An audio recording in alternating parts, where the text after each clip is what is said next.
Suzanne, waarom ben je ooit begonnen met volleybal? Mijn nichtje begon met die sport en ik zocht eigenlijk wat anders. Dus ik ben een paar keer met haar meegegaan en dat beviel goed. Dus... Je zocht wat anders, want je deed al een sport? Ja, ik zat op turnen, maar dat was met mijn lange lichaam niet perfect. Hoezo niet? Nou ja, dan was ik echt veel te slungelig, houterig. En bij volleybal kwam lengte wel van pas. Dus. Wat maakte volleybal zo mooi? Ik ben niet echt van de lange afstanden rennen of hele velden doorgaan. Volleybal heeft een relatief klein veld. En daarbinnen ben je lekker explosief bezig. En het is een teamsport, vind ik erg belangrijk. En het feit ook dat we zo'n leuk team hebben, maakt ook dat ik er al zo lang bij zit, denk ik. Want hoe lang zit je er al bij? Ik ben begonnen in groep 8, dus op mijn 11e of 12e. Ik ben nu 25, dus. Ik ken Suzanne eigenlijk van het volleybal. Ik zat in groep 7 en toen ben ik gaan volleyballen met een vriendinnengroep eigenlijk. En Suzanne is er bijgekomen in groep 8. En ja, het klikte eigenlijk meteen. We waren zo'n leuk team met elkaar. We zijn ook met die trainer van toen zijn we leuke dingen gaan doen. Dus ja, hij was echt wel aan het helpen om ons een beetje een band te scheppen met elkaar. Uiteindelijk zijn er wat meiden afgevallen. En ja, sinds dat we een jaar of 14, 15 zijn, is die band wel echt gegroeid. En ja, nou zijn we elk weekend bij elkaar en zo door de week gaan we gezellige dingen doen. En op zondag zitten we bij elkaar. Dus,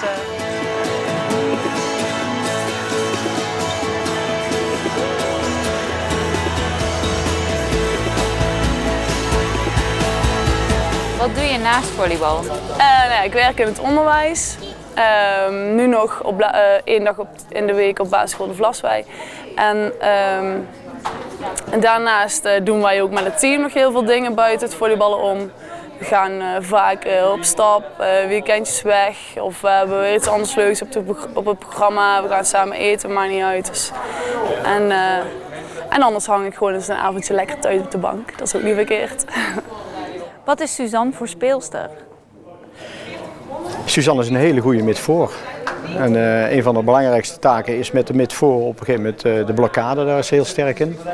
En aanvallend kan ze altijd de bal verwerken.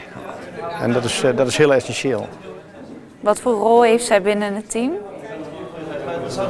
Ja, ze is geen aanvoerster, maar ze heeft wel een behoorlijke stem binnen het team. En ze is ook zeer zeker aanwezig. Hoe merk je dat?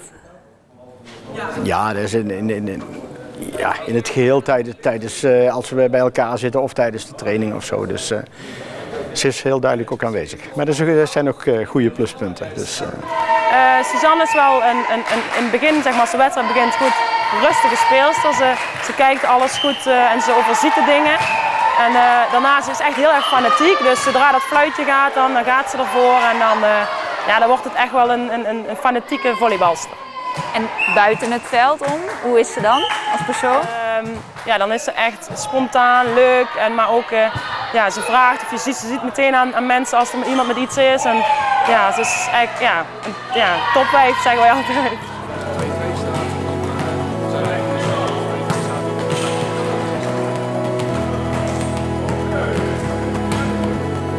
Hoe gaat het met jullie nu? Niet zo goed. Ik had het graag beter gezien.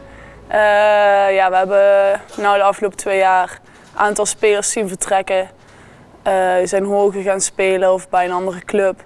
En die missen we toch wel heel erg. We missen de aanvalskracht. Nou, het gaat eigenlijk wel goed, maar we hebben een beetje pech gehad op een gegeven moment met toch enkele spelers die in verband met blessures zijn weggevallen. Die dan 3 weken niet mee kunnen doen. En wat wel heel belangrijke spelers zijn, zoals Suzanne dan, die 3 weken niet mee kunnen doen. En de eerste wedstrijd was Iris op een gegeven moment in het buitenland in verband met een bruiloft. En ja, dan heb je toch op een gegeven moment dat je net niet binnen kunt halen. En dat is gewoon jammer. Graag had ik gezien dat we nu al ergens in de top 3 stonden, maar we staan nu 8e van 12. Dus vandaag tegen de koploper, wie weet kunnen we nog wat puntjes pakken, maar nee, kan beter. Hoe gaat het op dit moment met jou in het team? Ik ben nu een tijdje geblesseerd geweest. Ik ben net weer begonnen sinds 2-3 weken. Ik had aan mijn rug, dus dat was niet fijn. En ja, ik merk dat ik er nog wel helemaal in moet komen. De conditie is echt slecht, dus, maar ja, ik speel wel gewoon lekker mee. Dat gaat wel goed, dus komt wel weer.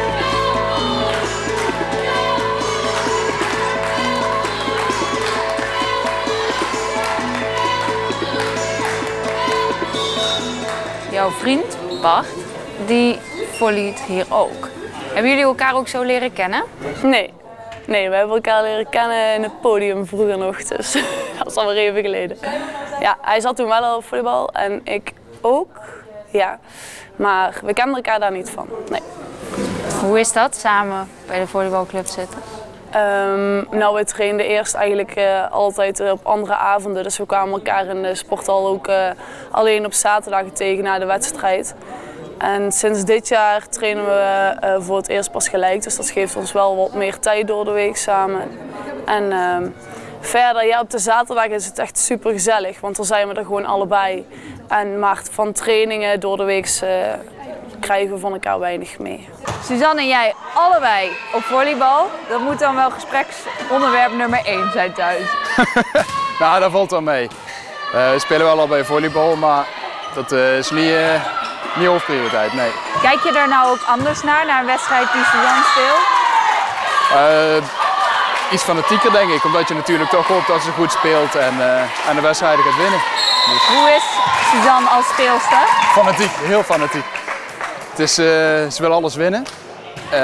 En ze is daar ook heel erg kritisch, vooral op zichzelf. Maar als ze niet wint, dan...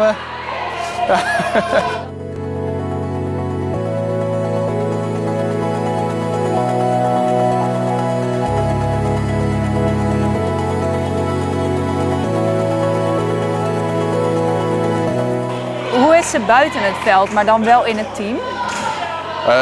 Ja, heel lief meisje, leuk meisje. Altijd vrolijk. Altijd, ja, zo had krijgen mensen om zich heen hebben. Ze vindt het heel leuk om dingen met mensen te doen. Met familie, vrienden en ja. Wat doet ze allemaal binnen de club? Binnen de club is ze onderdeel van onze technische commissie van CNV. Dat is onze jeugdafdeling. Daar zit ze in ja, zo'n stuurgroep in de TC en ze is ook tevens trainster daarvan. Dus ja, vrij actief. Suzanne is wel echt iemand waar je van op aan kan. Als Suzanne ook niet in het veld staat, dan missen we haar meteen. Dus het is echt wel echt een belangrijk punt in het veld en in het team. Heb je nooit ergens anders willen spelen op een hoger niveau? Nou, ik wil heel graag nog een keer divisie spelen. Dat sowieso, maar dat wil ik het liefst gewoon een valrij doen. Ja, dat is echt mijn doel nog om met het team toch nog een keer in de divisie te komen. Dus of we nou kampioen worden of via de promotiewedstrijd, dat maakt me nog niet eens zoveel uit. En ben wel eens benaderd door andere clubs. Hoe had jij het gevonden als ze ergens anders was gaan spelen? Ja, dat had ik minder gevonden natuurlijk. Ik doe zelf ook wat voor de club en ik vind het mooi als we met deze club naar de divisie toe kunnen gaan. En ja, het is heel erg jammer als je dan sterke speelsters ziet vertrekken. Dus, en ja, ze behoort wel tot een van de sterkste spelers, denk ik, die we hebben. Dus dat zou zonde zijn. En natuurlijk, dus ik vind dat je niet meer altijd zo bij sporten. Ik volleybal niet alleen om de sport zelf, maar ook een heel groot deel voor de gezelligheid. En die gezelligheid heb ik hier in Venray met mijn vriendinnen in hetzelfde team. En ja, dat wil ik echt niet zoveel opgeven.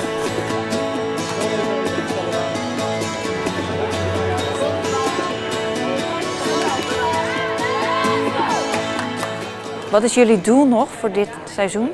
Nou, zo hoog mogelijk eindigen. De verwachting is, tenminste voor mij die we gesteld hebben, eigenlijk ook als team de top 3. Maar dat is dus de vraag of we dat kunnen halen. Wat was jullie doelstelling? Top 3, ja. Is dat nog haalbaar? Ik hoop het, maar ik weet het niet. Nee, en we praten er eigenlijk ook niet meer over. Het is gewoon wedstrijd per wedstrijd bekijken nu. En zorgen dat we de dingen die minder goed gaan, dat we die verbeteren. En dan zien we wel. Ja, we moeten niet meer zo vastklampen aan het doel, want ja, dat werkt niet. Wat is je mooiste overwinning? Dat is denk ik geweest toen we bij de PD-wedstrijden, dat was het eerste of het tweede jaar, dames 1. Toen waren we net geen kampioen geworden en toen mochten we promotiewedstrijden spelen. En als je dat toernooi dan wint, dan promoveer je alsnog naar de volgende klasse. En Nou ja, toen in die wedstrijden, ja, dan speel je een wedstrijd en dan heb je weer een wedstrijd rust. En spieren verkrampten bij een aantal van onze basisspelers. Dus spelers die het hele seizoen heel weinig gespeeld hadden, die moesten ineens vol aan de bak. En ook nog op een van de belangrijkste momenten van dat seizoen. En dat lukte allemaal en dat ging goed. Iedereen stond stijf van de spanning, maar de ontlading was daarna zo groot. Dat was echt heel gaaf. Je bent nu 25. Hoe lang wil je nog blijven volleyballen in de dames 1? Daar heb ik nog niet echt over nagedacht. Zolang het goed gaat en zolang het nog leuk is, dan ga ik gewoon door. En zolang ik ook goed genoeg ben, want ja, ik ben wel gewend om veel te spelen. En als, als ik daar gewoon niet meer goed genoeg ben of ik kan me niet meer bijhouden, dan laat me maar naar een ander team gaan. Maar nee, we zien het wel. Maar je blijft wel volleyballen? Ja, heel lang denk ik. Ja.